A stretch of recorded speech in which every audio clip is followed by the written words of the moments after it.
to Yoga Therapy Thursdays. We're continuing our strengthening series to help with low back and hip health by working on our quads. Guess what? This week we're starting with chair pose. But this time we're using a block.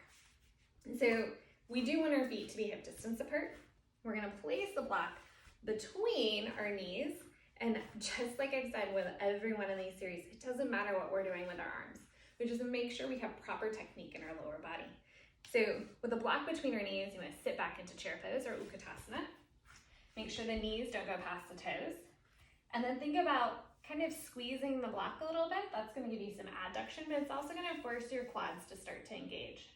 We talked about this when we were working on glute max. If you shift your weight forward just a little bit, you're going to start to feel your quads fire up. You don't want to come up onto your toes.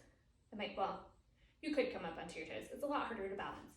And the focus today is to strengthen. So you can stay here and go up and down, or you can pulse. So moving on, we're moving into bridge pose. Just like we did in chair pose, we're going to use our block and place it between our knees. You're going to lay down. Think about tucking your tailbone under to draw the tops of your hips towards your low ribs. Arms can come alongside the body. Think about squeezing the block between your knees, press the feet into the floor, and lift the hips up. So again, you can stay here, you can pulse, or you can go down and up, moving with your breath just the way you would like. And just like in chair pose, if you think about drawing your weight a little bit towards the toes, like pressing the feet away, you're going to feel your quads engage even more.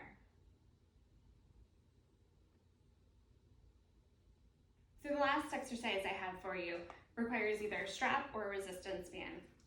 I'm going to use my resistance band again today. You can come into a pigeon if pigeon is really comfortable for you, or you can lay all the way prone onto the mat. I'm going to try to lay prone, and hopefully I'll stay mostly in the seam here. Bend one knee, take the strap around your foot, and you're just going to hold on to the strap. Make sure your hips are square and resist as you press your foot away. So as you press your foot away, you're engaging your quad to create this knee extension. This probably isn't the best way to do this or the prettiest way, but you get the drift. Trying to stay so you can see. So here in pigeon pose, trying to square my hips as much as I can, and then pressing the foot away. Getting very little movement, but I'm feeling my quads engage. This week we worked on quad engagement. And just like I've said in every series, start with constructive rest to release the psoas, work on hip mobility, and then move into strengthening. So thank you for joining me again for another Yoga Therapy Thursdays. I'll see you next week.